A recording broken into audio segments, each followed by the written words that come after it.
G'day and welcome to another episode of Kiwi Car Life.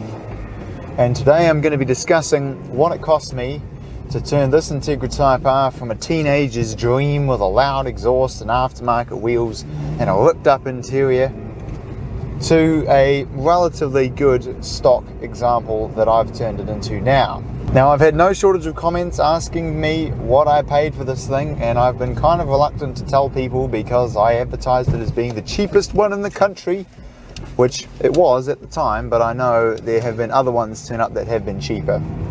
So I paid $8,800 for this example. I bought these new seats here for $1,500, and I got this new Mugen shift knob for $60. I had to get the steering wheel repaired because that was all ripped up.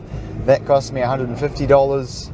I got new headlights for the front to sort of tidy up that a bit, and that cost me $500. And then I haven't done this yet, but if I were to continue working on this car, which I'm not, I would also want to get some new stickers from the outside, and that would cost me another $60. So the total to get this car back into a relatively acceptable condition was $2,270. From there, I was able to sell off some of the components to help recover the cost a bit. So I sold off the old blue Recaros for $200. I also sold the old Inky RPF1 wheels for $750, and I managed to get $100 for the old headlights. So the total cost of the things I was able to sell was $1,050. From there was a number of repairs that needed doing around the place, like I had to get the curb marks repaired on the original alloy wheels, which cost me $180, and I also had to swap the tyres from the old RPF1s to the new factory wheels, which cost me $100. I also had to remove all of the various dents that were in the car, which cost me another $60, and if I were to continue doing some more repairs, I would want to get the valve cover repainted and the brake calipers repainted, which would cost me $100 a piece, so that would bring the total cost of the repairs up to $540. I also needed to do an engine and transmission service, of course, because who knows what kind of pig iron oil this thing had in it beforehand. So that cost me $264 to do the engine and the transmission. I also had to put some new rear brake pads in it because they wore out just before the track day, and I also had to get a new 12-month relicense. That was another $100, which brought the total cost of the servicing up to $464. Righto, so next let's talk fuel. I did 8,000 kilometers in this car in the entire time that I owned it and filled it up 16 times, so roughly 500 Ks to a tank.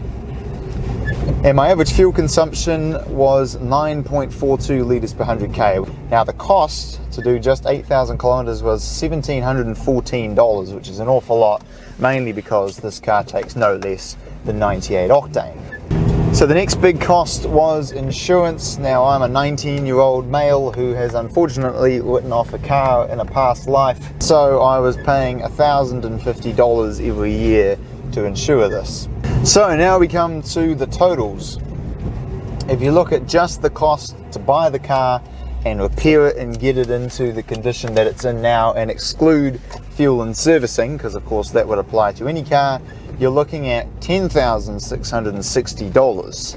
And finally, if you add every single cost, so servicing, repairs, fuel, insurance, and the cost to buy the thing in the first place, you're looking at $13,888. So that has been the total cost to buy, fix up, and own this car for around about 9 months. So it's at this point that I just want to finish off by talking about, I guess, my final learnings from owning this car. Would I recommend one? If you are looking for a cool, fun, but still relatively affordable car, is this a car that you should consider? And look, the answer to that is absolutely. This is unquestionably an incredibly phenomenal and amazingly capable car. It's enjoyable to drive, and you can genuinely daily it if you want to. It's obviously not the best daily, but you can. I have two main complaints with this car, and the first one is that, well, it's old. In fact, it's nearly as old as me, and it really starts to show when you live with a car like this. I mean, for one, the gearbox feels great, but it's pretty clunky, and it's very just kind of everywhere it goes. It doesn't have a quite as refined ride or driving experience as you get from a more modern car. I found with driving this every day that I was doing 90% driving to and from work on a motorway at 3,500 RPM and 10% fun driving on a track or at a night drive or something like that. And it just doesn't really make it worth it.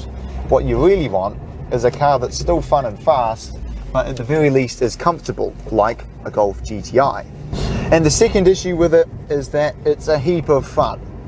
Now that sounds like a good thing, but in my mind, it kind of is and it kind of isn't. You see, I'm a 19-year-old guy, I like cars, and of course owning a car like this, it's always very tempting to just plant your foot out of every corner, give it the beans everywhere you go, you know, it's the kind of car that encourages silly behavior.